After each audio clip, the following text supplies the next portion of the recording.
சிவா திருச்சிற்றம்பலம். நமது சிவசிவ அன்பே சிவம் டெலகிராம் சேனலில் பயணம் செய்து வரும் அனைத்து அடியார்களுக்கும் அன்பான ஆத்ம வணக்கம். இன்றைய நமது சிறப்பு விருந்தினர் உயர் திரு சோமசுந்தரம் ஐயா அவர்களை வருக வருக என்று அன்போடு வரவேற்கிறோம். தலைப்பு பசித்திரு தனித்திரு விழித்திரு. அன்பர்கள் அனைவரும் கலந்து கொண்டு பயன்பெறுமாறு கேட்டுக்கொள்கிறோம். எல்லா உயிர்களும் இன்புற்று வாழ்க. வணக்கம் ஐயா, வாழ்க வளமுடன். நீங்க ஸ்டார்ட் பண்ணலாம். வாழ்க வளமுடன். எல்லா உயிர்களும் இன்புற்றிருக்க நினைப்பதுவே அல்லாமல் வேறொன்றறியேன் பராபரமே. இந்த ஒரு உயர்ந்த சிந்தனையை நாம் அனைவரும் பெற்றிருக்க முடிகிறதா? எனக்கு இருக்கக்கூடிய பிரச்சனை அளவில்லாதது அப்படின்னு சொல்லிட்டு அந்த பிரச்சனைகளையும் கஷ்டங்களையும் வாழ்க்கையின் போராட்டங்களையும் திரும்ப திரும்ப நினைந்து அதற்குள்ளேயே மூழ்கி இருந்து அதுவே ஒரு சுகானுபவமாக பழகி போனவர்கள் உண்டு. ஆனால் ஞானியர்களும் மகான்களும் எந்த ஒரு தெளிந்த ஞானத்தை கொடுத்தார்களோ அந்த ஞானத்தை பெற வேண்டுமென்றால் நாம் பசித்திருக்க வேண்டும். பொதுவாகவே நம் வாழ்க்கையில் எதற்காகவும் முயற்சிப்பதில்லை. ஏதோ இன்றைய பொழுது போனா போதும், நாட்காட்டி கேலண்டரில் இன்றைய ஷீட்டு ஒரு நாள் அப்படி கிழிக்கப்பட்டா போதும்னு காலத்தை கடத்தி கொண்டிருப்பவர்களாக இருக்கிறோம். நமக்குள் என்ன தேடுதல் இருக்கிறது? நாம் எதற்காக முயற்சி செய்கிறோம்? எதற்காக வாழ்க்கையை நடத்தி கொண்டிருக்கிறோம்? மிக முக்கியமான ஒரு சிந்தனை. நான் எதுக்காக வாழறேன்? வாழ்க்கையினுடைய நோக்கம் என்ன? லட்சியம் என்ன என்று நாம் சிந்திக்க வேண்டியிருக்கு. அப்படி சிந்தித்தவர்கள் மகான்களாக, ஞானியர்களாக உயர்ந்திருக்கிறார்கள், மலர்ந்திருக்கிறார்கள். எனவே அன்பர்களே, இந்த ஒரு உயரிய ஞானத்துக்கு போகணும்னாலே ஒரு தேடுதலும் முயற்சியும் இருந்தால் தானே அதுக்கு போக முடியும். நாம் என்ன பண்றதில்லை அப்படின்னு கேட்டால் எதுக்காகவும் முயற்சி பண்றதில்லை. இந்த பசித்திருன்னு ஒன்று சொன்னமே, இந்த சாப்பிட்ற விஷயம், இந்த பசி என்பது எல்லா உயிர்களுக்கும் பொதுவானது தான். உடல் பசி, வயிற்று பசி. ஆனால் ஆறறிவுடைய மனிதனுக்கு தேவையானது தான் அறிவு பசி என்று சொல்லக்கூடிய. மூலம் என்ன? ஏன் இந்த பிறவி? இந்த பிறவியில என்ன சாதிக்க போகிறோம் என்ற கேள்விகளை, ஏன் என்ற கேள்வி கேட்காமல் வாழ்க்கை இல்லை. ஏன் என்ற கேள்வி கேட்காமல் வாழ்க்கை இல்லை. நான் என்ற எண்ணம் கொண்ட மனிதன் வாழ்ந்ததில்லை. நான் என்ற எண்ணம், ஈகோ யாருக்கு இருக்கோ அவங்க இறைவனடி சேராதார். முதல்ல இறைவனையே இருக்கானா இல்லையான்னு தெளிவா நம்ம சிந்திக்கிறோமா? நாம அந்த தேடுதல் நமக்குள்ள இருக்கா அப்படிங்கிறத ஒரு கேள்விக்கிடமான விஷயம்தான். அப்ப அந்த ஒரு சிந்தனை, கடவுள் இருக்காரா என்றாவது சிந்திக்க வேண்டும். அல்லது வாழ்க்கையினுடைய நோக்கம்தான் என்ன, நான் எதற்காக பிறவி எடுத்திருக்கிறேன் என்றாவது சிந்திக்க வேண்டும். அல்லது பிறந்து தொலைச்சாச்சு, 10ஓட 11ஆக நாம் வாழ்ந்து விடாம ஆயிரத்தில் ஒருவனாக நாம் மலர வேண்டும் என்ற ஒரு அவா ஏற்பட வேண்டும். அந்த இடத்துலதான் எல்லாரும் எதை அடைந்தா போதும் நினைக்கிறாங்கன்னு கேட்டா, உண்ண, உலவ, உறங்க, அனுபவிக்க. இந்த உண்ணல், உறங்கல், உலவல், அனுபவித்தல் என்ற 4 விஷயங்கள், சாப்பிட்றது, தூங்கிறது, அப்படியே உலக விஷயங்களை அனுபவிக்கிறது, மற்றும் சுத்தி வர்றது. எல்லாரும் டீ கடைக்கு போனா நல்ல வாய் பேசிட்டு இருக்கோம், உலக விஷயங்களை எல்லாம் போட்டு மெல்றோம், யாரில் மற்றவங்களை பற்றி தான் பேசுறோம். ஆனா இங்க நாம நம்மை பற்றி பேச வேண்டி இருக்கிறது, நம்மை பற்றி தெரிய வேண்டி இருக்கிறது, நம்மை பற்றி அறிய வேண்டி இருக்கிறது.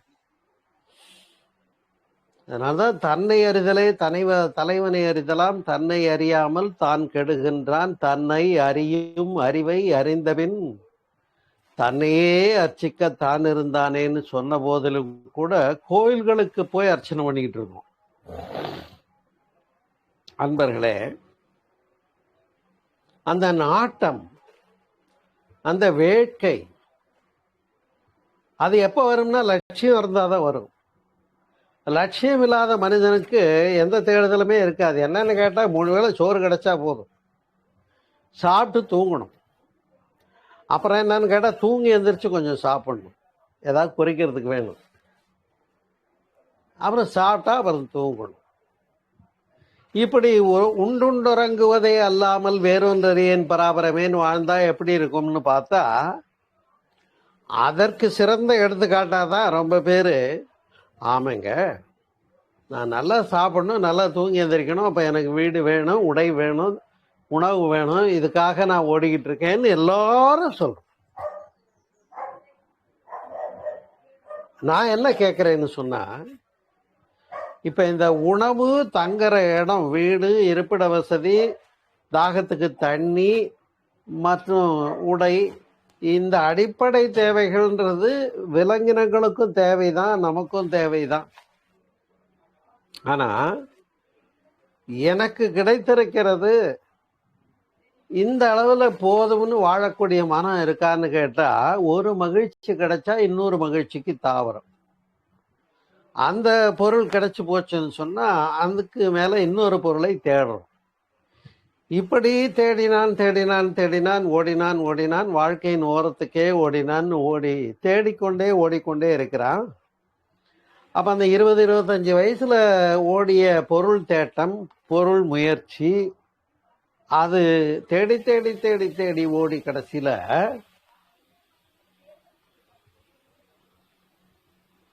வாழ்க்கையே 40-50 வயசுல என்ன பண்ணேன் இப்படின்னு திரும்பி பார்க்கும்போது அங்க ஒரே பிளாங்கா இருக்கு. இந்த சிந்தனை தான் முதல்லயே வரணும். நான் எதை நோக்கிய பயணமாக இருக்க வேண்டும்? ஒரு கழுதையின் மீது ஒருத்தன் ஏறி உட்கார்ந்துக்கிட்டான். அந்த கழுதை மூவ் ஆகணும். ஒரு கேரட்டை ஒரு குச்சியில கட்டி கையில பிடிச்சிக்கிட்டான், அதுக்கு முன்னாடி தெரியற மாதிரி. இப்ப இந்த கழுதை என்ன பண்ணுது, அந்த கேரட்டை திங்கிறதுக்காக முன்னேறி போயிட்டே இருக்கு. கேரட்டும் கிடைச்ச பாடு இல்ல, அது எங்க போகுது, அது என்ன ஆச்சுன்ற நோக்கமும் அடைஞ்சானான்றது தெரியல. அது மாதிரிதான் என்ன பண்றோம் நாம வாழ்க்கையிலே அன்பர்களே. எதை தேடி ஓடிக்கொண்டு இருக்கிறோம், எதற்காக வாழுகிறோம்ன்ற கேள்வியும் பதிலும் இருப்பதே இல்லை. உடனே ஒருத்தர் சொல்றார், நான் ஒரு பொருளாகிய கடவுளை தெரிய வேண்டும், அறிய வேண்டும், உணர வேண்டும் என்பதற்காக ஓடிக்கொண்டிருக்கிறேன் என்று சொல்லுகிறார். அப்படி கடவுளை தேடி போன இடத்துல எல்லாம் சொன்ன முடிந்த பொருள் என்னன்னு கேட்டா ஒன்றுமில்லைங்கிறது தான். தேடி போறதுக்கு ஒண்ணுமில்லைங்கிறது தான் அங்க முடிந்த பொருள். தேடி அடையறதுக்கு அங்க ஏதாவது தனியா ஒரு விஷயம் இருக்கா? கடவுள்னா அங்க ஒண்ணு ஏதோ தனியா இருக்கு, நான் போய் அதை அடையணும் அப்படின்றது ஒரு புரியாத நிலையிலான முயற்சி தான். ஆனா அந்த முயற்சியில வெற்றி பெற வேண்டும் என்றால் எது தேவைன்னா, பசி தேவை, வேட்கை தேவை, முயற்சி தேவை, லட்சியம் தேவை, ஆர்வம் தேவை. இந்த ஒரு ஆர்வம் தேவைங்கன்னா அது எப்படி இருக்கணும் அந்த ஆர்வம் அப்படின்னு கேட்டா, ஒருத்தனை தண்ணிக்குள்ள போட்டு அமுத்தி பிடிச்சுக்கிட்டு அப்புறம் என்னப்பா வேற என்ன விஷயம் சொல்லுன்னு கேட்டா அவன் என்ன சொல்லுவான்? அவனோ தண்ணிக்குள்ள காற்று, மூச்சு காற்று கிடைக்க வேண்டும் என்று தத்தளித்து உயிருக்கு போராடி கொண்டிருக்கிறான். அவனிடத்துல நாம கேட்கிறோம், உனக்கு என்ன வேணும் சொல்லு, வேற என்ன விஷயம் சொல்லு அப்படின்னு கேட்டான். அவன் முதல்ல எதை கேட்பான்? என்னை வெளியே விடு, நான் மூச்சு விடணும் அப்படிங்கிறது தான் அவன் கேட்பான். அவனுக்கு எப்படி தன்னுடைய உயிரை காத்து கொள்ள மூச்சு காற்று அவசியம் என்று தத்தளித்து முயற்சி செய்து அடைவதற்காக இருக்கிறானோ அந்த அளவிற்கு ஒரு தவிப்பு, வேட்கை, முயற்சி, ஆர்வம், சின்சியாரிட்டி, நான் என்னுடைய லட்சியத்தை அடைய வேண்டும் என்பதில். அப்படி அந்த லட்சியம் என்பது என்னவாக இருக்கிறது என்று பார்த்தால், தேடி போனவங்கெல்லாம் பார்த்தது கடைசியில் ஒண்ணுமில்லை, வெங்காயம்ட்டாங்க. உரித்து பார்த்தால் வெங்காயத்தில் ஒன்றும் இருக்காது. ஆனால் அந்த ஒன்றும் இல்லை என்று சொல்லக்கூடிய ஒன்றைத்தான் சிவம் என்றும் பரம்பொருள் என்றும் சொன்னார்கள். காரணம் என்ன அப்படின்னு கேட்டா, ஓருருவம் ஒரு நாமம் இல்லானை தெள்ளேமும் கொட்டோமோன்னு பெரியவங்களே பாடிட்டு போயிட்டாங்க. அப்ப அவனுக்கு உருவம் இல்லை, பெயரும் இல்லை, உருவங்கள் எல்லாம் நாம கொடுத்தது தான். ஆமா, திஸ் இஸ் காட்னு ஏதாவது ஏற்கனவே ஒரு ஐடென்டிட்டி கார்டோட வந்திருக்காரா? இந்த வடிவங்கள்லாம் நாம தானே கொடுத்துக்கிட்டோம். இன்னும் சொல்ல போனா ஒரே கடவுளுக்கு எத்தனை பேர் நாம கொடுத்துருக்கோம், நிறைய பேர்களை கொடுத்துருக்கோம். அப்ப இது போன்ற ஒரு வேட்கை, தீவிரம் இல்லாதவன் ஒன்றை அடைய முடியாது என்பதுதான் அங்க விஷயம். அதனாலதான் வள்ளல் பெருமானார் பசித்திரு, தனித்திரு, விழித்திரு என்ற தலைப்பு இன்றைக்கு நாம் சிந்திக்கிறோம். மனிதர்களை பார்த்து சொல்லுகிறார், செத்தாரை இங்கு எழுப்பியிடல் வேண்டும். செத்தாரை, உணர்வு இல்லாதவர்களை. உயிருக்கு அடிப்படையான விஷயமே உணர்வு தானே. உணர்வு இல்லை. என்ன உணர்வு இல்லை? தன் உணர்வு இல்லை. ஆமா, இவன் எதையோ நினைத்து கொண்டிருக்கான். இவன் வேறு விஷயங்களுக்காக, உலக விஷயங்களுக்காக ஓடுற ஓட்டமே சரியா இருக்கே தவிர, இவன் நான் இருக்கிறேன், நான் வாழ்ந்து கொண்டு இருக்கிறேன், எனக்கு இந்த வயசாச்சு, இன்னைய பொழுது 24 வருஷம், இந்த மாசம், இந்த தேதி, இந்த கணங்கள், நான் இருக்கேன்னு உணர்ந்து வாழ்ந்து கொண்டு இருக்கிறாயா என்பதுதான் கேள்வி. அதைத்தான் பி இன் பிரசன்ட்னு சொன்னாங்க பெரியவங்க. அதனை நிகழ்காலத்தில் இரு என்று குறிப்பிட்டார்கள். அப்ப அந்த நிகழ்காலத்துல இருக்க தெரிஞ்சிருக்கமான்னு கேட்டா, கடந்த கால கவலைகளை எல்லாம் கூப்பிட்டு வச்சு கவலைப்படுறது ஒரு கலையாகி போச்சு. அதே ஒரு இவர்கிட்ட இருக்கிற ஒரு பெரிய டேலண்ட் என்னன்னா, நான் எப்படி எல்லாம் கஷ்டப்பட்டேன் தெரியுமா, எனக்கு எவ்வளவு கஷ்டம் தெரியுமா வாழ்க்கையில, என்ன மாதிரி கஷ்டம் யாருக்கும் வர வேண்டாம்னு பெரிய வாய்ச்சவடால். அதை இன்னொருத்தரை கேட்டேன், கொஞ்சம் இருங்க, எனக்கு நிக்க நேரம் இல்லை, ஓடிக்கிட்டு இருக்கேன். சரி, நீ ஓடிக்கிட்டே இருக்கிய, எப்ப நிப்ப, எப்ப உட்காருவ, எப்ப நினைப்ப, எப்ப அனுபவிப்ப? ஏன்னா வளங்கள்லாம் தேடும். ஒரு வீட்டை கட்டிப்பாரு, கல்யாணத்தை பண்ணிப்பாருன்னு. கல்யாணமும் பண்ணியாச்சு, வீட்டையும் கட்டி பார்த்தாச்சு, பிள்ளைக்குட்டியும் பெத்தாச்சு, வாழ்க்கையும் போயிட்டு இருக்கு. அடிப்படை தேவைகளை எல்லாம் தாண்டி அவசிய தேவைகள், ஆடம்பர தேவை அளவுக்கு வந்துட்டோமா இல்லையா? மனசாட்சியை தொட்டு சொல்லுங்க. ஆடம்பர தேவைகள் அளவுக்கு வந்துட்டோமா இல்லையா? செல்போன் இல்லாத கை இல்லை, டிவி இல்லாத வீடு இல்லை. ஒரு இதுக்கு மேல வேற என்ன வேணும்? ஆனா என்ன சொல்றான்னா, பொருள் பொருள் பொருள் பொருளாதாரம். நீ பொருள் பொருள்னு ஓடனிய இருக்கிற பொருளை வச்சு வாழறதுக்கு வகை தெரிஞ்சுதாங்கிறது தான் கேள்வி. அப்ப அந்த இடத்துலதான் அந்த பசி, தீவிரம், வேட்கை என்பது வேண்டும் என்பதை பசித்திரு என்று சொன்னார்கள்.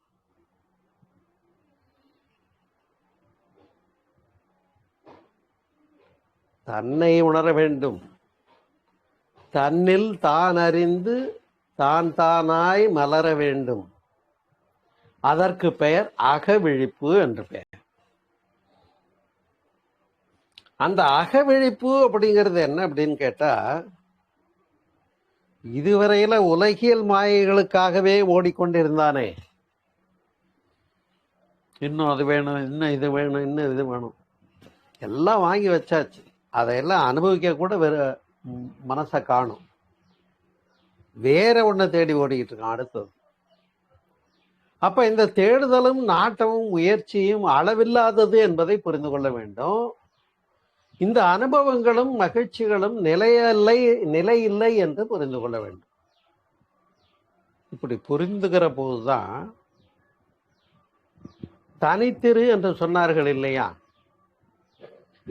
தன்னம் தனி நின்றது தான் அறிய, தன்னம் தனி நின்றது, தான் தனியாக அந்த உணர்வு மாத்திரமாக நிற்கிறதுன்னு ஒரு இடத்த சொல்றாங்க சார் அருணகிரிநாதர் கந்தர் அனுபூதியில. கந்தர் அனுபூதியை பூஜையில படிச்சுட்டா மட்டும் போதுமா? தன்னம் தனி நின்றது தான் அறிய இன்னும் ஒருவருக்கு இசைவிப்பதுவோ. இதை போய் எப்படியா ஒருத்தருக்கு சொல்லி புரிய வைக்கிறது? தனக்குள்ள இருக்கிற தன்னை தான் ரசிக்கிற இன்பம்ன்றத இதெல்லாம் வெளியில போயா காட்டி கொடுக்க முடியும்? உனக்குள்ள இருக்கக்கூடிய இறைபொருளை, உனக்குள்ளே இருக்கக்கூடிய உணர்வை, உனக்குள்ளே இருக்கக்கூடிய அகமகிழ்ச்சியை, உனக்குள்ளே இருக்கக்கூடிய கடவுளை கடவுள் என்று சொன்னார்கள். கடவுள் என்று சொன்னார்கள். இவன் கடவுளை தேடுகிறேன்னு வெளியில போய் தேடிட்டு இருக்கான். இருக்கும் இடத்தை விட்டு இல்லாத இடம் தேடி எங்கெங்கோ அலைகின்றார் ஞானத்தங்கமே. காடு மேடு பறந்து என்ன ஓடி என்ன, திரைக்கடல் ஓடியும் திரவியும் தேடுனாங்க. இவன் ஆக்சுவலி குடும்பத்தை கூட விட்டுட்டு பொருள் தேடுறதுக்காக வெளிநாட்டுல வேலை பார்க்கிறேன். நான் கேட்டேன், உன்னுடைய மனைவி மக்களோட உனக்கு வாழறதுக்கு கூட உனக்கு முடியாத ஒரு வாழ்க்கை என்ன? ஒன்று இவங்களை அங்கே கூட்டு போயிடு, இல்லைன்னா நீ வேலையை விட்டுட்டு இங்கே வந்து இவங்களோட வாழற காலத்தில் வாழற மகிழ்ச்சியை நான் இருக்கேன், அந்த இருக்கிறேன் என்ற தன்னுணர்வோடு வாழுகின்ற நிறைவுக்கு ஒப்பானது இல்லை. எனவே நீ வேலையை விட்டுட்டு வந்துருன்னு சொன்னேன். ஒருத்தர் வந்துட்டார். அதே மாதிரி இப்ப நிறைவாக இருக்கிறார். எனவேதான் நண்பர்களே, இந்த தனித்திரு என்ற சொல் எதை குறிக்கிறது என்பது முக்கியமான விஷயம். தனித்திருன்னா இப்ப பசித்திருன உடனே விரதம் இருக்கிறது நினைச்சிட்டாங்க சார். பசித்திருன உடனே அமாவாசை விரதம், பௌர்ணமி விரதம், கார்த்திகை விரதம், விரதங்கள் எல்லாம் சரிதான். அது வயிற்றுக்கு அது போல ஒரு பிரேக் விடணும். விட்டா உடம்பு சுத்தமாகும். அதனால உண்ணா நோன்புன்னு ஒண்ணு வச்சாங்க. அதை நான் குற்றம் சொல்லவில்லை. ஆனால் அதை மட்டுமே ப்ராப்பரா பண்ணிட்டு இங்க உள்ளுக்குள்ள இறைபொருளுக்கான வேட்கையே இல்லாம வாழ்கின்றானே, அவனை பார்த்து கேட்கிறேன், நீ எதுக்காக வாழற? சரி, இத்தனை வயசாச்சு, அத்தனை வயசாச்சு, ஒரு 40 வயசாச்சு வச்சுக்கோங்க. சரி, இப்பயாவது நீ கடவுளை உணர்ந்துட்டியா, அடைஞ்சிட்டியா அப்படின்னு கேட்டா, கொஞ்சம் இருங்க, அதை பத்தி இப்பதான் யோசனை பண்ணிக்கிட்டு இருக்கேன். அப்ப 40 வயசுக்கே நீ யோசனை பண்ணிட்டு இருக்க, 25 வயசுல முடிக்க வேண்டிய சப்ஜெக்ட் அது. அதான் பிரம்மச்சரியம் பிரம்மத்தில் சஞ்சரித்தல்னு சொன்னாங்க. 25 வயசுக்குள்ள ஒருத்தன் தனக்குள்ள தன்னை அறிந்து இறையுணர்வு பெற்று மன நிறைவு பெற்று அகமகிழ்ச்சி பெற்று அந்த அசைவற்ற நிலை என்ற சுயம் பிரகாச உணர்வு, அகண்ட பரிபூரண சத் சித் ஆனந்தம் என்று சொல்லுகிறார்களே, அந்த பேருண்மைகளை அறிந்து உணர்ந்தவனாக இருக்க வேண்டும் என்று 25 வயதுக்குள்ள முடிக்கணும்னு வச்ச நிபந்தனைய இவர் 40 வயசுல சொல்றாரு. கொஞ்சம் இருங்க, இப்பதான் முயற்சி பண்ணிட்டு இருக்கேன்றார். இதுக்குள்ள என்ன ஆச்சு, இவர்கிட்ட கொடுத்த பதிவுகளோட இவர் போட்ட இஷ்யூஸ் இருக்குல்லே, அவருடைய குழந்தைகள், இந்த குழந்தைங்க இவர்கிட்ட என்னெல்லாம் வேண்டிய வேண்டாத குணங்கள் எல்லாம் இருந்ததோ, அந்த நோய்கள் எல்லாம் இருந்ததோ, மனப்பிணக்கு இருந்ததோ, இவ்வளவு பிணக்குகளோட அப்படியே கருமையத்துல வச்சு இருப்பு கட்டி இந்தான்னு அடுத்த தலைமுறைக்கு கொடுத்து அதை இப்ப வளர்த்துக்கிட்டு இருக்கிற காலகட்டம்.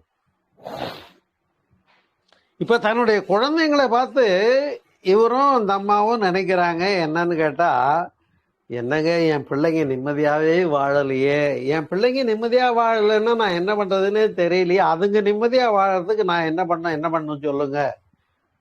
நான் கேட்கிறேன், நீங்க நிம்மதியா இருக்கீங்களா? இதுதான் கேள்வி. அப்ப இந்த நான் நிம்மதியாக இருக்கிறேன் என்று சொல்லக்கூடிய தைரியம், நான் இறை உணர்வு பெற்றிருக்கிறேன் என்று சொல்லக்கூடிய தைரியம் வந்துடுச்சாங்கிற ஒரு தெளிவு, அப்ப அது பெற்ற நிலைதான் தனித்திருக்கின்ற இன்பம். அப்ப தன்னம் தனி நின்றது தான் அறிய இதை இன்னும் ஒருவருக்கு இசைவிப்பதோ, இதை போய் யாருங்க ஒருத்தருக்கு ஒருத்தர் சொல்லி கொடுக்கறது? தனக்குள்ள இருக்கிற இன்பத்தை, தனித்திருக்கின்ற இன்பத்தை, பகவத்கீதை அகமகிழ்ச்சி என்று சொல்லுகின்ற இன்பத்தை, நமக்குள்ள இருக்கக்கூடிய ஒரு மகிழ்ச்சி, ஒரு நிறைவு என்பது. ஆனா அந்த நிறைவு பெற்றோமாங்கிறது தான் இப்ப கேள்வியாகவே இருக்கிறது. நிறைவு பெறாம தேடிக்கொண்டே இருக்கிறோம். என்னப்பா ஆளைய பார்க்க முடியல, நேரமே இல்லைங்க, நின்று பேசக்கூட நேரம் இல்லை, என் வேலையை பார்க்க நேரம் சரியா இருக்கு. எவ்வளவு நேரம் வேலை? 12 மணி நேரத்துக்கு மேல வேலை பார்க்குறேங்கிறாரு. சரி, வாழறதே 24 மணி நேரம், அதுல 12 மணி நேரம் வேலை பார்க்குற, அப்ப மிச்சம் உனக்காக இருக்கிறது 12 மணி நேரம். அந்த 12 மணி நேரத்துல 8 மணி நேரம் தூங்குற, வேற வழி இல்லையா? அப்ப மிச்சம் இருக்கிறது 4 மணி நேரம். அப்ப 4 மணி நேரம் தான் நீ வாழறியான்னா, ஆமா 4 மணி நேரத்துல நான் எந்திரிச்சு பல் விளக்க, அன்றாட கடன்களை பார்க்க, கடைக்கு போயிட்டு வர, குடும்பத்தை பார்க்க சரியா இருக்குதுங்க. அப்ப நாம் நமக்காக மகிழ்ந்து நம்மோடு லயித்து வாழ்ந்த அந்த தனித்த இன்பம் என்று சொல்லக்கூடிய அந்த அகம் என்று சொல்லக்கூடியது பரிபூரண நிறைவு பெற்றதாக இருக்கிறதா? அத பரிபூரணம் என்று சொல்லக்கூடிய முழுமை இன்பம் என்று ஒன்று இருக்கிறது, அதை அறிந்திருக்கிறதா நம்முடைய ஆன்மா? இதுதான் கேள்வி.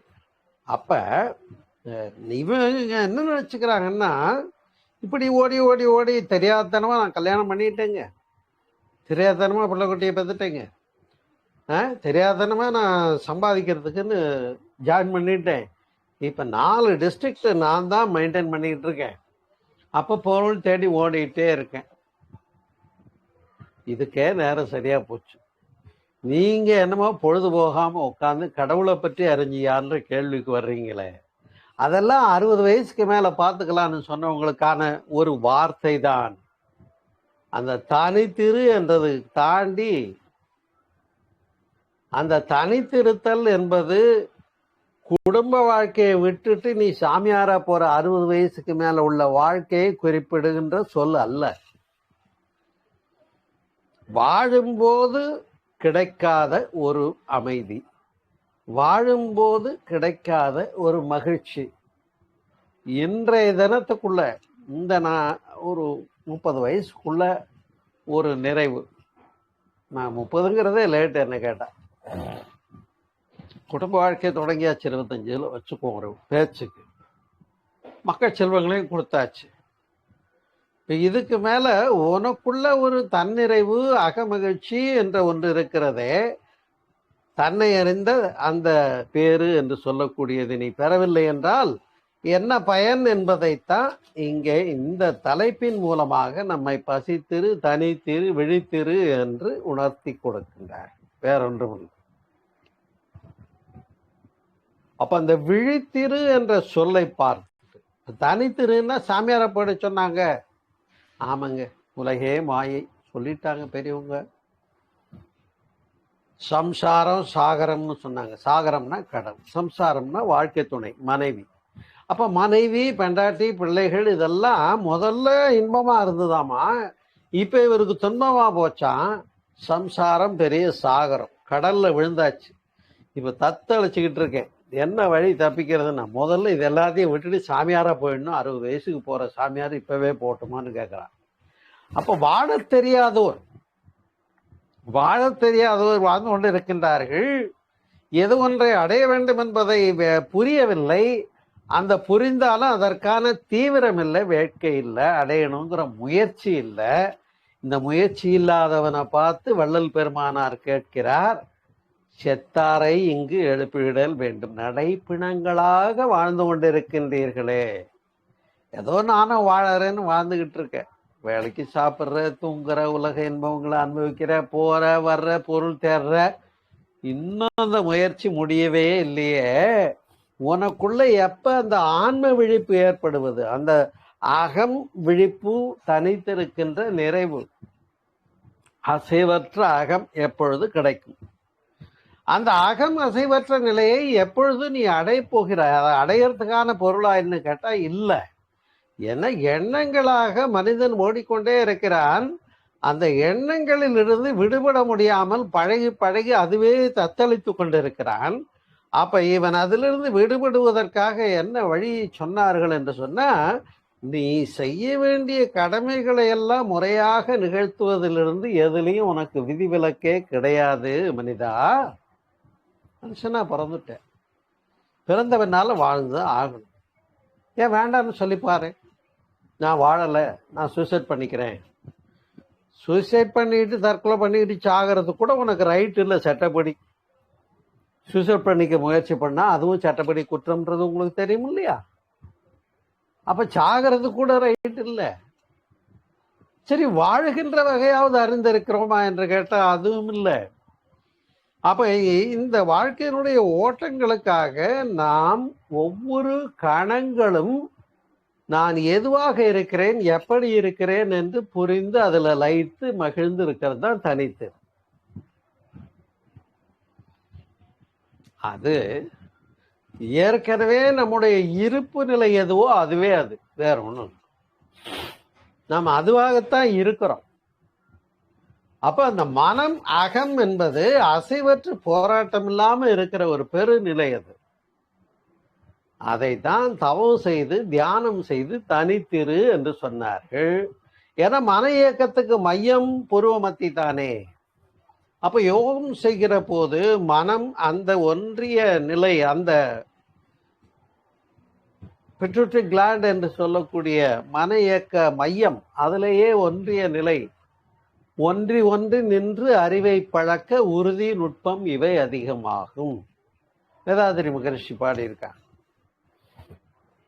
அதை தாண்டி துரிய சபைக்கு வர சொல்லிதானே சொன்னாங்க. இப்ப துரியோதனாதியர்களோடு பஞ்சபாண்டவர்கள் பகடைக்காய் ஆடினார்கள். அந்த சூதுல எதை பந்தயம் வைக்கிறதுன்றதே ஒரு விழிப்புணர்வு இல்லாம வச்சு ஆடினதுனால தானே மகாபாரத கதையே வந்தது. அவ்வளோ பெரிய சம்பவம் நடந்தது. திரௌபதியை துகிலுரிந்தார்கள் என்று சொன்னா, ஆன்மா அந்த துகில் என்ற நிலையிலிருந்து, மயக்கம் என்ற நிலையிலிருந்து விழிப்பு பெற வேண்டும் என்பதற்காகத்தாங்க சொன்னாங்க.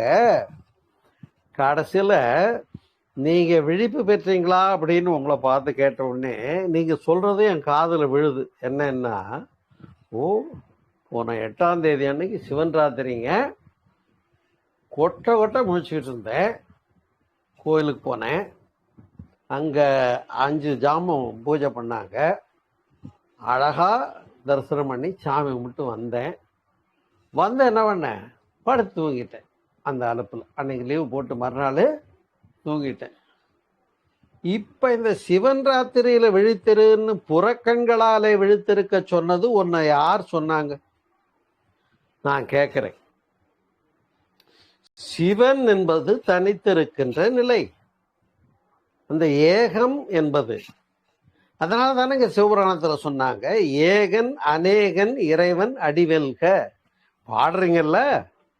அப்ப ஒன்றானவன் உருவில் இரண்டானவன். அப்ப அந்த ஒன்றாகிய செம்பொருளோடு இணைந்திருக்கிறதுங்கிறது நம்முடைய யதார்த்த சுரூபம்னு புரிஞ்சுக்காம, சிவனை கோயில்ல தேடி போய் பார்த்தேன், ராத்திரி பூரா கண்ணு முழிச்சிருந்தேன், பூஜை எல்லாம் பண்ணாங்க, பிரசாதம் எல்லாம் கொடுத்தாங்க, நான் சாப்பிட்டேன், தூங்கவே இல்லை, விழிச்சே இருந்தேன்னா இந்த புற விழிப்பை, புறக்கண் விழிப்பை சொல்லவே இல்லை அன்பர்களே. அப்ப எல்லாரும் போய் போய் கண்ணு முழிச்சிட்டு வந்தமே, வைகுண்ட ஏகாதேசிக்கு கண்ணு முழிக்கிறது, கடைசியில அந்த சொர்க்கவாசல் திறந்த உடனே போய் தரிசனம் பண்றது, இதெல்லாம் ஊனக்கண்ணுக்கு சொல்லப்பட்ட வேலை அல்ல அன்பர்களே. ஞானக்கண்ணுக்கு சொல்லப்பட்ட வேலைகளை புரிஞ்சுக்காம நீங்க வேற எதையோ பண்ணிக்கிட்டு இருந்தா, அப்ப இந்த அறிவின் மயக்கத்தை திருத்துவது யார்? கேள்வி கேட்கறது யாரு? திருத்தி கொடுக்கறது யாரு? திருந்த வேண்டியது யாரு? இதை யார் சுட்டி காட்டுறது? நான் தான் சுட்டி காட்டுறது, வேற வழியே இல்லை. அதை அடையாளமாக சொன்னதுதான் பெருமாள் கோயில போய் ஜடாரி வச்சுக்கோன்னா இங்க உச்சியில உணர்வு பெற்றாயா, இறைவன் திருவடி இங்க பெற்றாயா என்பதுதான் துரிய விழிப்பு என்று சொன்னாங்க சார். அறிவோடு கூடிய தூக்கம் தான் விழிப்புணர்வுன்னு சொன்னாங்க சார்.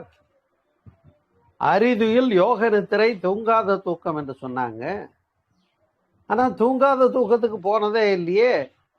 விழிச்சிருக்கோம், கனவு காண்றோம், தூங்கிடுறோம், தூங்கி எந்திரிச்சிடறோம், விழிச்சிடுறோம். இந்த மூணுலயே தானே போயிட்டு வந்துட்டு இருக்கோம். தூக்கம், கனவு, கனவு, விழிப்பு, மீண்டும் தூக்கம், கனவு, விழிப்பு. இந்த மூன்றில் தான் டிராவல் பண்ணிக்கிட்டே இருக்கும். நான்காவது நிலை உண்டு என்று சொன்னதுதான் துரியம் என்ற நான்காவது அவஸ்தை. அதுக்கு மேல துரியாதீதம்னு ஒரு ஐந்தாவது அவஸ்தை உண்டு. ஆனா ஒரு வகையில சொல்ல போனா இந்த தவம் பண்றதும் கூட ஒரு அவஸ்தை தாங்க.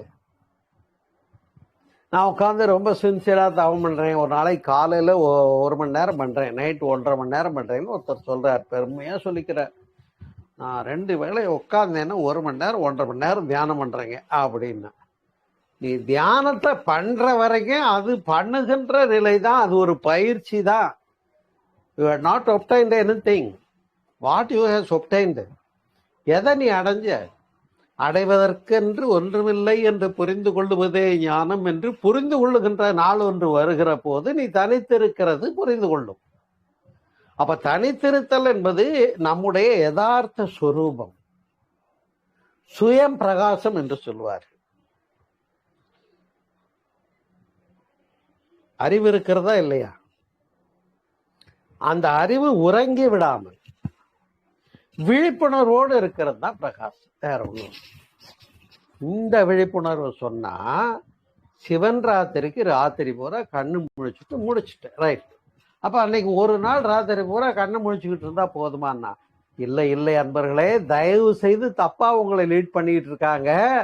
நீங்க விழிக்க வேண்டிய விழிப்பு எதுன்னு சொன்னா, உங்களுடைய அன்றாட வாழ்க்கையில ஒவ்வொரு கணங்களும் உங்களுக்குள் உள்ள ஒரு விழிப்பு, அதற்கு பெயர் அகவிழிப்பு என்று பெயர். அந்த அகவிழிப்பு என்பது எப்படி இருக்கும்னு கேட்டா,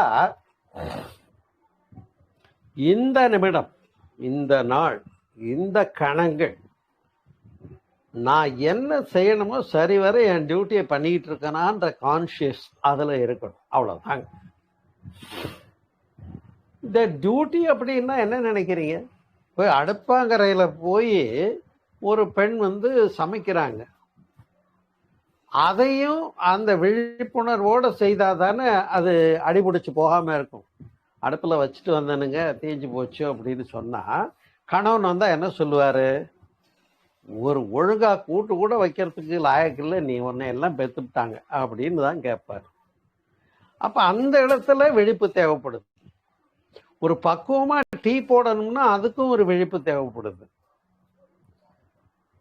ஒரு துணி துவைக்கணும்னாலும், ஒரு டியூட்டியை பார்க்கணும்னாலும், ரோட்ல போறதுனாலும் ஒரு விழிப்புணர்வு வேண்டுமா இல்லையா? அதுக்கு பேர் ரோடு கான்சியஸ்னஸ்ன்னு பேர். சாலையில் நாம் கடைபிடிக்க வேண்டிய விதிமுறைகள் இருக்கிறதா, கீப் லெஃப்ட், சிக்னலை பார்த்து போகணும். இதெல்லாம் இல்லாம நான் பாட்டுக்கு தேமேன்னு போனேன். என்னன்னு கேட்டா, நான் கடவுளை நினைச்சுக்கிட்டே போனேங்கிறார் ஒருத்தர்.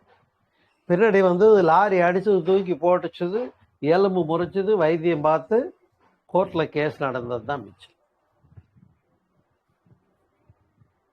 அந்த இடத்துலதான் நம்முடைய வாழ்க்கையினுடைய அன்றாட கடமைகளில each and every moments of our life, each and every walks of our life, அந்த விழிப்புணர்வுங்கிறது இல்லைன்னா பயனில்லைன்றத புரிஞ்சுக்கிட்டு தான் வள்ளல் பெருமானார் நம்மை பார்த்து பாடினார், செத்தாரை இங்கு எழுப்பியிடல் வேண்டியவன்ல செத்த புடமா தெரிஞ்சுக்கிட்டு இருக்காயா. விழிப்புணர்வே இல்லை, தன்னுணர்வே இல்லை, அகமகிழ்ச்சியே இல்லை. என்னன்னு கேட்டா போதையில தள்ளாடுற மாதிரி வாழ்க்கையில பொருள் தேடி ஓடிக்கிட்டு இருக்கான் சார். பத்தலை பத்தலை பத்தலை பத்தலைன்னு ஓடிக்கிட்டு இருக்கான். எவ்வளவு வந்திருக்கு, எவ்வளோ இறைநிலை இவனுக்கு வீடு கொடுத்துருக்கு, பணம் கொடுத்துருக்கு, வாழ்க்கை கொடுத்துருக்கு, சாப்பாடு கொடுத்துருக்கு, எல்லா மகிழ்ச்சியும் இறைநிலை கொடுத்துருக்கு. அந்த மகிழ்ச்சி எல்லாம் எதையுமே இவன் தெரியும் பார்த்து ரசித்ததே கிடையாது. இந்த உள்ளதில் நிறைவுன்னு ஒரு வார்த்தை இருக்கு, இதுக்கு அர்த்தம் தெரியுமான்னு கேட்கிறேன். உள்ளதில் நிறைவுன்னு ஒரு வார்த்தை இருக்கு, அதுக்கு உங்களுக்கு அர்த்தம் தெரியுமா? இன்னும் பத்தலை பத்தலை பத்தலைன்னு தானே ஓடிக்கிட்டு இருக்கீங்க. அப்ப அதைத்தான் இங்கே குறிப்பிடுகின்றார்கள். வாழ்க்கையினுடைய லட்சியம் என்று சொல்லக்கூடியதை புரிந்து கொள்ள வேண்டும். அது அர்த்தமுள்ள வாழ்க்கையாக இருக்க வேண்டும். அப்ப அந்த சிரம் என்று சொல்லக்கூடிய உச்சந்தலை, அந்த உச்சியில் உள்ள உணர்வு, அதனை விழிப்புணர்வு என்று சொன்னேன் இல்லையா? அந்த விழிப்புணர்வு என்று சொல்லக்கூடியது பழகி கொண்டிருப்பது தவம். விழிப்புணர்வு என்று சொல்லக்கூடியது பழகுவது தவம். அதாவது அவேர்னஸோட இருக்கிறதுக்கு பழகிறது தாங்க தியான பயிற்சி. அவ்வளவுதான். ஒருத்தர் தியான பயிற்சியே காலம் பூரா பண்ணிக்கிட்டு இருக்காரு. 40 ஆச்சு, 45 ஆச்சு, 50 ஆச்சு, இன்னும் என்னன்னு கேட்டா நான் தியானம் பண்ணிக்கிட்டு இருக்கேன். இப்ப நான் கேட்கிறேன், இப்ப தவம் பண்ணிக்கிட்டு இருக்கேன்னா மற்ற நேரமெல்லாம் அவன் தான் பண்ணிக்கிட்டு இருக்கியா? தவத்துக்கு எதிர்ப்பதும் அவன்.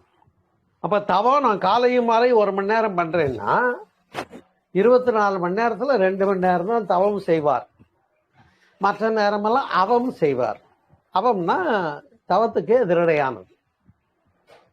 இப்படி இருந்தா பிரயோஜனம் இல்லை. அப்ப அதை தூங்காத தூக்கம் என்று சொன்னார்கள், அதை மனோன்மணி என்று சொன்னார்கள், அதை உள்ளுணர்வு என்று சொன்னார்கள். அந்த அவேர்னஸ் உள்ளுணர்வு மனம் கூட்டல் உள் கூட்டல் மணி, மனோன்மணி. இதே மனோன்மணின்னு உடனே ஏதோ ரசமணி மாதிரி வெளியில விற்கிதாக்கும்.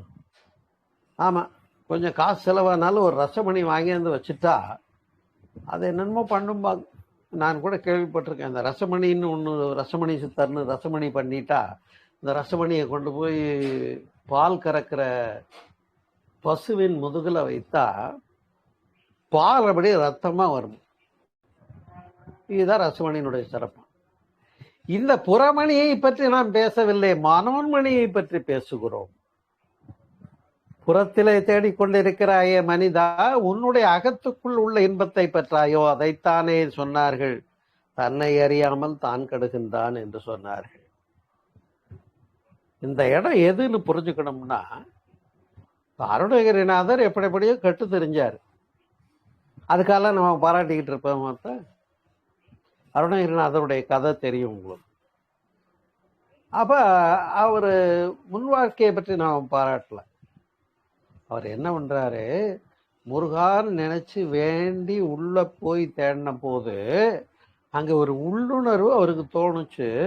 அவர் அடியெடுத்து கொடுத்தாரு முருகன்.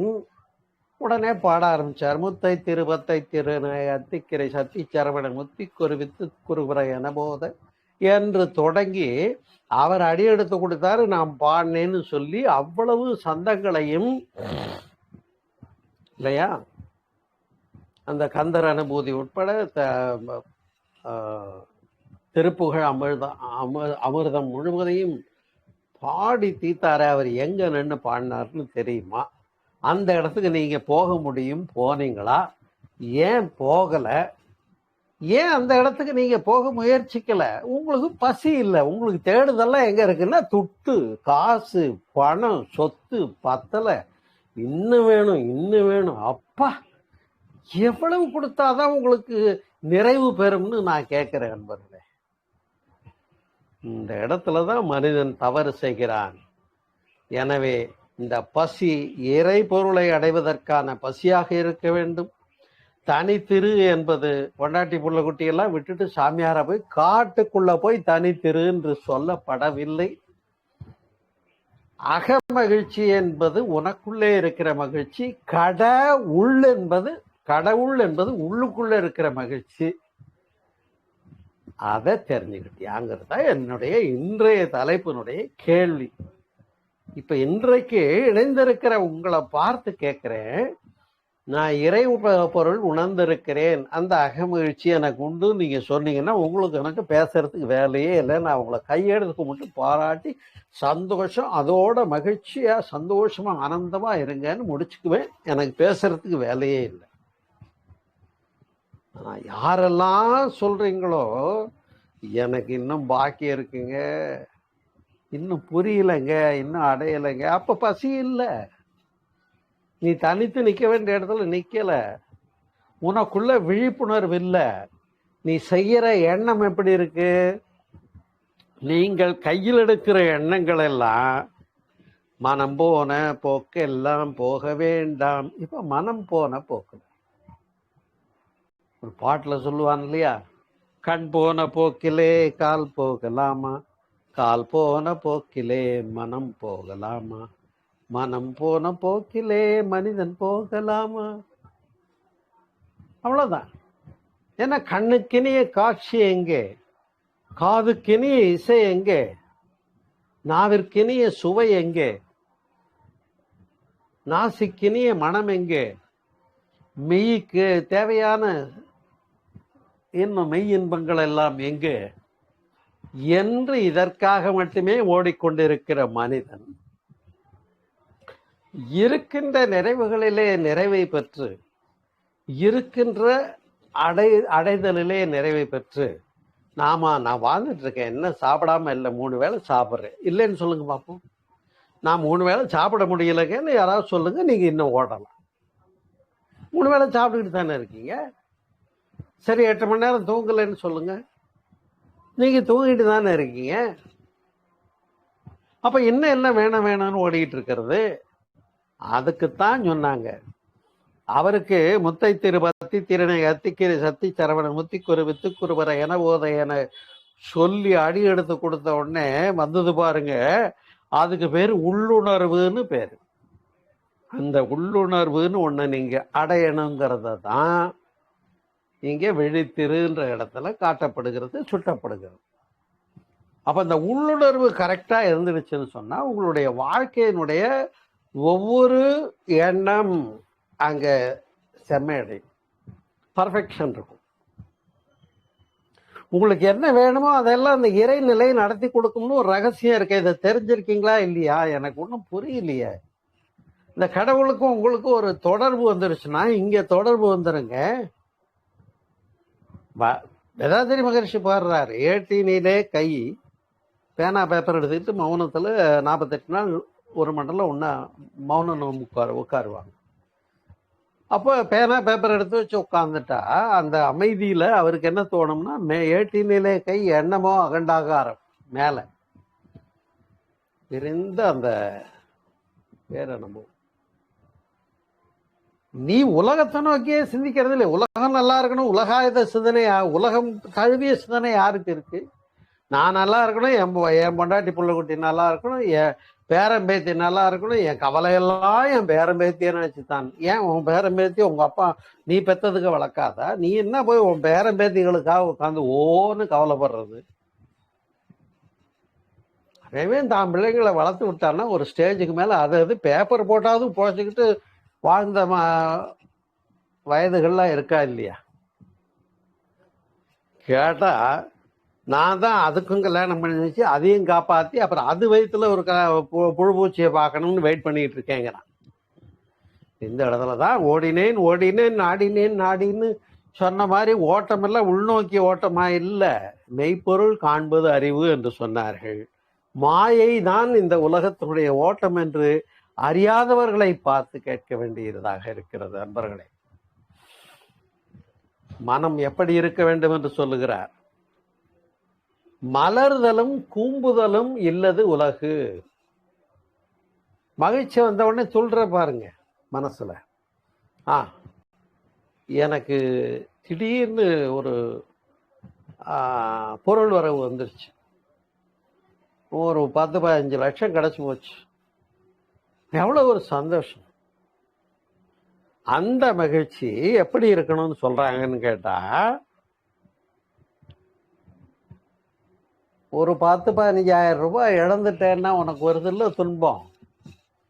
இப்ப 15,000 ரூபாய் இழந்ததுனால வர்ற துன்பம் எப்படின்னு பாருங்க. அதுக்குதான் இவன் ரொம்ப கவலைப்படுவான். 15 லட்சம் கிடைச்ச போதும் சந்தோஷப்படல, அதை விட இதுக்குத்தான் வருத்தப்படுவான். அப்ப இந்த இழப்புனாலையும் இந்த அடைதல்னாலையும் வரக்கூடிய இன்பமும் துன்பமும் மகிழ்ச்சியும் துள்ளலும் அல்லது என்று சொல்லுகிறார். மலர்தலும் கூம்புதலும், சுருங்கி போகிறது, வருத்தப்படுறது, வேதனைப்படுறது, கஷ்டப்படுறது. கஷ்டப்படுறதே ஒரு கவலையா இருக்க, கலையா வச்சுட்டு கஷ்டப்பட்டுக்கிட்டு இருக்காதீங்க. இது சில பேருக்கு அந்த கஷ்டப்படுறது ஒரு சுகமாய் போய் பொழுதன்னைக்கு நான் எப்படியெல்லாம் கஷ்டத்தில் இருக்கேன்னு தெரியுமா, என் கஷ்டம் தெரியுமா, பார்க்கும் போதெல்லாம் அந்த கஷ்டத்தையே சொல்றார் சார். ஒரு அன்பர் நான் பார்க்குறேன், அவருக்கு எல்லா வளங்களும் இருக்கு, வீடு இருக்கு, மக்கள் செல்வங்கள் இருக்கு, அதாவது சௌக்கியமா வெளிநாட்டில் பொருள் வளத்தோட சௌக்கியமா சம்பாதிச்சு அதாவது இஷ்யூஸோட இவருடைய பேரம்பேத்திகளோட அதாவது சௌக்கியமா எல்லாம் இருக்கு. இவர்கிட்ட போய் பேசலான்னு பார்த்தா அவர் என்கிட்ட பேசும்போது பேசுற விஷயம் எதுவாக இருக்கிறதுன்னு கேட்டா, எனக்கு ஒரு கஷ்டம் வந்தது தெரியுமா, நோய் வந்தது. அதான் மீண்டு வந்துட்டியா, அப்புறம் என்ன? எனக்கு ஒரு துன்பம் வந்தது தெரியுமா, உறவினர் இறந்து போனதை பத்தி. ஏன் உறவினர்னு இருந்தா இறந்தே போக மாட்டேன், யாராவது இறந்தே போகாதவங்க யாராவது இருந்தா காட்டு பார்ப்போம். இதைத்தானே புத்தர்கிட்ட போய், என் பையன் இறந்து போயிட்டான் சிறு வயது, இந்தாங்க புத்தரே நீங்க பெரிய ஞானின்னு சொல்றீங்க, என் பையனை எழுப்பிச்சு கொடுங்கன்னு கொண்டாந்து புத்தர் காலடியில போட்டு, நீ பெரிய மகான் எழுப்பிச்சு கொடு, என்னுடைய மகனை எழுப்பி கொடுன்னு கேட்க. அவர் தான் பெரிய ஞானி ஆச்சு. இந்த அம்மா என்ன கேட்குது, நீ பெரிய ஞானி, செத்து போன என் பையனு. இப்படித்தாங்க வள்ளல் பெருமானார் செத்தாரை இங்கு எழுப்பிவிடல் வேண்டும்னு பாட்டு பாடின உடனே, நீ தான் செத்தவங்களெல்லாம் எழுப்புறேன்னு சொன்னீங்கன்னு பணத்தெல்லாம் கொண்டாந்து போட்டு எழுப்ப சொன்னாங்க.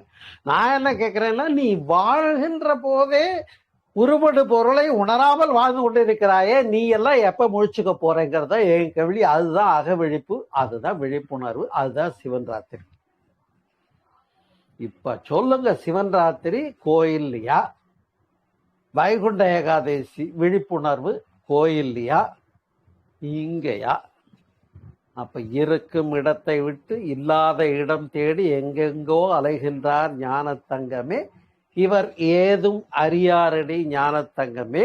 அங்க என்னமோ வெளியில வேலை பண்ணிட்டு இருக்காரு, இவர் எப்ப வருவாரோ தெரியலையேன்னு பாடின பாட்டெல்லாம் இருக்கா இல்லையா? இதுதான் விழிப்புணர்வு, அகவிழிப்பு என்று சொல்லக்கூடியது. இன்னும் சொல்ல போனா புத்தர் அதை எப்படி சொல்றாருன்னா, உள்ள சமநிலைங்கிறார். இப்ப சொன்னனே 10-15,000 ரூபாய் லாஸ் ஆயிடுச்சு, 15 லட்சமே லாஸ் ஆனா கவலைப்படாத மனம் உண்டு. 15 லட்சம் ரூபாய் திடீர்னு வருமானம் வந்திருக்கு, டெபாசிட் போட்ட சௌக்கியமா இருக்கு. ரைட்டு, இன்னொரு 15 லட்சம் வந்தாலும் சரி, வர வேண்டியது வந்திருக்குன்னு அமைதியா ஏற்றுக்கிட்டு ஆக வேண்டிய வேலையை பாரு. எதையாவது கொண்டு போக போறியா? அப்புறையே வருத்தப்படுற. அப்ப இந்த உலகியல் இன்பங்களும் துன்பங்களும் இன்பமும் வரும் துன்பமும் வரும், மாறி மாறி வருவது உலகு இயற்கை. உலகத்தினோட இயல்பு என்ன? இன்பம் வரும், அதுக்கப்புறம் ஒரு துன்பம் வரும், துன்பம் வரும், அதுக்கப்புறம் ஒரு இன்பம் வரும். இன்பமும் துன்பமும், துன்பமும் இன்பமும், இன்பமும் துன்பமும் மாறி மாறி வருவது உலகு இயற்கைன்னு புரிந்த ஒருவன் எப்படிப்பான்னா, இந்த ரெண்டு அனுபவங்களால பாதிக்கப்படாத மனநிலை என்ன? நெருநல் உளனொருவன் அப்படின்னு என்ன? நேத்திக்கு இருந்தவன். என்ன நேத்திக்கு இருந்தவன் சொல்றீங்க? ஆமா, இன்னைக்கு இல்லையா? நெருநல் உளனொருவன் இன்று இல்லை என்னும் பெருமை உடைத்து இவ்வுலகு. இதுக்கு பேர் தான் நிலையாமைன்னு சொன்னான். எது நிலைத்த பொருள்னா அகவிழிப்பு பெற்றது தான் நிலைத்த பொருள். அந்த விழிப்புணர்வு தான் சிவன் ராத்திரி விழிப்புணர்வு அல்ல, இங்க அக விழிப்புணர்வு. அதை பெற்றுவிட்டா அது எப்படி இருக்குன்னு கேட்டா, அது நீங்காத மகிழ்ச்சியாக இருக்கு. அததான் மனோன்மணியில தவம் பண்ணி பெறதுன்னு சொன்னாங்க. நான் இருக்கிறேன், அதுக்கு பேர் பீயிங் ஸ்டேட்னு சொல்றது. அப்ப நான் இருக்கேன்னு இப்ப இந்த கணங்களை அனுபவிச்சு இருக்கிற கலைய ஓஷோ சொல்றார், ரமணர் சொல்றார், ஜெய கிருஷ்ணமூர்த்தி சொல்றார், புத்தரும் சொல்றார், வேதாத்திரி மகரிஷியும் சொல்றாரு, யோக நூல்கள்லாம் சொல்லுது. இதெல்லாம் சொன்னது எதையுமே நான் கேட்க மாட்டேன். நான் ஏதோ வெளியில சாப்பிட்ற விஷயம் உங்கிறது, அனுபவிக்கிறது, ஓடுறது, உத்தியோகம் பார்க்கறது, சம்பளம் வர்றது, மொக்கையா இன்னும் வெளியிலேருந்து ஏதோ வாங்கி அனுபவிச்சுட்டு இருக்க போறேன்னு சொல்லிட்டு இருக்கக்கூடிய மக்களை பார்த்து சொன்ன வார்த்தை தான் பசித்திரு, தனித்திரு, விழித்திரு. இந்த மூணையும் இருந்தா என்ன கிடைக்கும்னு அப்பவும் என்கிட்ட வந்து கேள்வி கேட்கிறவர். ஏங்க இந்த மூணையும் இருந்தா என்ன கிடைக்கும்னு கேட்டார். நான் சொன்னேன், பசித்திருவில் இருக்கிற பானாவை எடுத்துக்கோங்க, தனித்திருவில் இருக்கிற தானாவை எடுத்துக்கோங்க, விழித்திருவில் இருக்கக்கூடிய எடுத்துக்கோங்க. பதவி கிடைக்கும். ஓ, இங்கே ஏதோ ஒரு பதவி கிடைக்குமா சந்தோஷம்னு அதுக்காக ஓடுறாரு. ஆனால் அது எந்த பதவி என்று கேட்டால், பேதையேன் மோன ராஜ்யத்தை பிடிப்பதும் என்னாலோன்னு பாடினாங்களே, நான் பேதையாகி உலகியல் தேவைகளுக்காக ஓடிக்கொண்டே இருக்கிறேனே என்று பார்த்து வருந்தி நொந்து கஷ்டப்பட்டு கேட்கிறாங்க. பேதையேன் மௌன ராஜ்யத்தை பிடிப்பதே என்னாலோன்னு அந்த இடத்துக்கு போயிட்டோம்னா அதுவே நிறைபேரின்பம், அதுவே பெருமகிழ்ச்சி. அந்த இடத்தை நோக்கிய பயணம்தான் நமக்கு தேவை. அந்த பயணத்தை விட்டு விட்டு என்ன பண்ணிடுறான்? காடு மலை தேடி என்ன பயனே இல்லை, கோயிலாவதேதடா குளங்களாவதேதடான்னு பாடியிருக்காங்க. நட்டக்கல்லை தெய்வம் என்று 4 புஷ்பம் சாற்றியே சுற்றி வந்து முணமுணன்று சொல்லு மந்திரம் ஏதடா. நீ மந்திரம் சொல்ற நிலையிலிருந்து சொல்லாத அஜபா மந்திரத்துக்கு வான்னு அருணகிரிநாதர் பாடினாரே, அந்த இடத்துக்கு போனியான்னு கேட்டா இதுதான் விழிப்புணர்வு. கேட்டதை புரிஞ்சுக்கிட்டா அதுதான் விழிப்புணர்வு. அதுல நீங்க நின்னா அதுதான் விழிப்புணர்வு. புரியுதா? இந்த எவ்வளவு தூரம் எளிமையாகவும், எவ்வளவு தூரம் நீளமாகவும், எவ்வளவு தூரம் இந்த 3 வார்த்தையை பெருசாகவும் உங்களுக்கு புரிகிற மாதிரி கொஞ்சம் எளிமையாகவும், கொஞ்சம் தேவைப்பட்ட போது இடித்து காட்டியும் சொல்லியாச்சு. இதுக்கப்புறம் அங்கே போய் நிற்க வேண்டியது எப்படி இருக்கணும்னு சொன்ன முதல்லயே, அந்த இடத்தை அந்த இடம் இப்போ நான் சுட்டி காட்டிய இடத்தை அடைவதில் நீ எப்படி இருக்கணும்? பசித்திரு, வேட்கை வேண்டும், தீவிரம் வேண்டும், அதி தீவிரம் வேண்டும். எப்படி தண்ணிக்குள்ள போட்டு முக்கன ஒருத்தன் எனக்கு மூச்சு காற்று தவிர வேற ஒன்றும் வேண்டாம், இப்போ என்ன விடு, வெளியே நாம் மூச்சு விடணும், காத்து வேணும்னு தவிக்கிறானோ அதுபோல இறைபொருள் இன்பத்தை பெறுவதற்காக நீ தவித்திருந்தால் அடையலாமேன்றாங்க. ஆனா அந்த தவிப்பு கடவுளுக்காக நீங்க என்னைக்காவது தவிச்சிருக்கீங்களா? கடவுள்கிட்டையும் போய் பெரிய லிஸ்ட் கொடுத்துட்டு இருக்காரு இவர். 16 விஷயங்கள் எழுதி கொடுக்கிறார். இன்னொருத்தர் கேட்டா 36 விஷயங்கள் எழுதி கொடுக்கிறார். இன்னொருத்தர் 148 விஷயங்கள் எழுதி கொடுக்கிறார். இப்ப கடவுளுக்கும் இவருக்கும் எவ்வளவு தூரம்னு கேட்டா 16 எழுதி கொடுத்தவருக்கு தூரம் கம்மி, கடவுளுக்கு இருக்கும். 36 எழுதி கொடுத்தவருக்கு தூரம் அதிகம். இன்னும் 148 எழுதி கொடுத்தவருக்கு இன்னும் தூரம் அதிகம். நீ எவ்வளவுக்கு எவ்வளவு இன்னும் உலகியல் விஷயங்களுக்காக வேணும் வேணும் வேணும் வேணும்னு ஓடிக்கிட்டு இருக்க, அவ்வளவுக்கு உனக்கு கடவுளுக்கு தூரம் ஜாஸ்தி. இந்த எது ஜாஸ்தி எது தூரம் கம்மிங்கிற விஷயத்த புரிஞ்சுக்கிட்டோம்னு சொன்னா இது போய் அடையறதுக்கான தூரமே இல்லை. இங்க இருக்கிற ஒரு பொருளை, இங்க இருக்கிற ஒரு பொருளை, இங்க இருக்கிற ஒரு அகமகிழ்ச்சி பகவத்கீதை சொல்லுகிறது. அதை நாம் பேசியிருக்கிறோம். கடமையிலிருந்து யாருக்கும் விலக்கு இல்லை. ஒவ்வொரு வாழும் கணங்களும் எண்ணம் சொல் செயல்களால் விழிப்புணர்வோடு I am in the correct path and in the correct sense வாழறதுக்கு உங்களுக்கு நீங்க தெரிஞ்சிட்டீங்கன்னா நீங்க தான் அங்க முழுமை பெற்றவர். அப்ப அந்த இடம்தான் உங்களுடைய கோல் பாயிண்ட். அதை நீங்கள் அடைந்து விட்டீர்களா என்ற கேள்வியை தான் வள்ளல் பெருமானாரும் கேட்டார். செத்தாரை இங்கு எழுப்பிடல், தட்டி எழுப்ப வேண்டியிருக்கு. தூங்கிட்டு இருக்க, சரி, தூங்குறவனை எழுப்பிடலாம், செத்தவனை எழுப்ப முடியுமா? நடைப்பிணங்களாக வாழ்கிறீர்களே என்று உங்களை பார்த்து வள்ளல் பெருமானார் வருத்தப்பட்டது போல நானும் வருத்தப்பட்டு புலம்புகிறேன், பேசுகிறேன். தயவு செய்து விழிமின் எழுமின் சேரவாரீர் ஜெகத்தீரே என்று கூறி நிறைவு செய்கிறேன். நன்றி, வணக்கம். வாழ்க வளமுடன். வாழ்க வளமுடன். வாழ்க.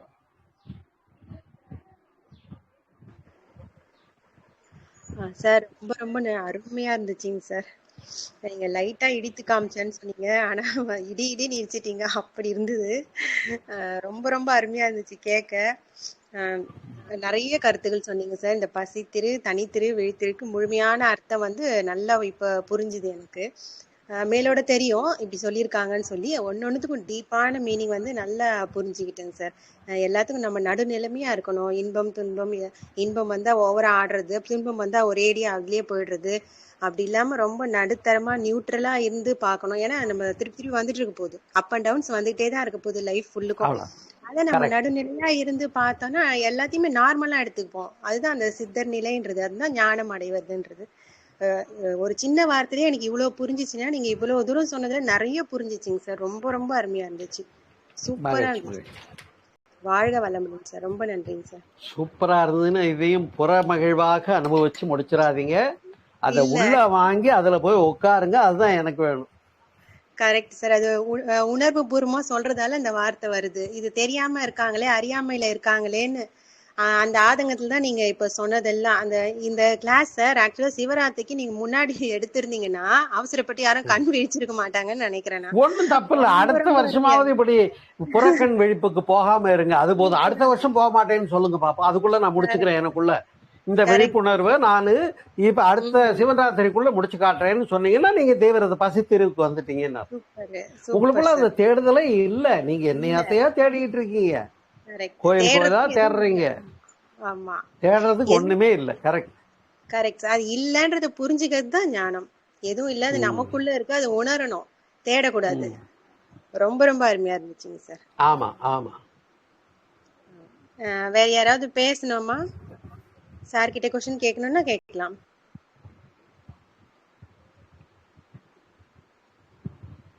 வாங்க கேளுங்க. சசிகுமார் சார், சவுந்தரம், சாயருள், நாகஜோதி அம்மா, நிறைய பேர் இருக்கீங்க. வாங்க கேள்வி கேளுங்க. சார் 1 ஹவரா பேசியிருக்காரு. டவுட்ஸ் இருந்தா கேட்கலாம், சஜஷன்ஸ் இருந்தா சொல்லலாம். ஒரு டபுள் டிஜிட்டுக்கு போகல, சிங்கிள் டிஜிட்லயே தான் இருக்கீங்க, 9 பேரு. வாங்க கேள்வி கேளுங்க. இல்ல சார் 13 வரைக்கும் வந்தாங்க சார், அப்புறம் நடுவுல போயிட்டு. அப்படியா? ஆமா. மகிழ்ச்சி மகிழ்ச்சி. கேளுங்க. பாலகிருஷ்ணன் சார். ஏன் தலைவர் உடனே கேளுங்கப்பா. மியூட் ஓபன் பண்ணி நேம் மட்டும் மென்ஷன் பண்ணுங்க.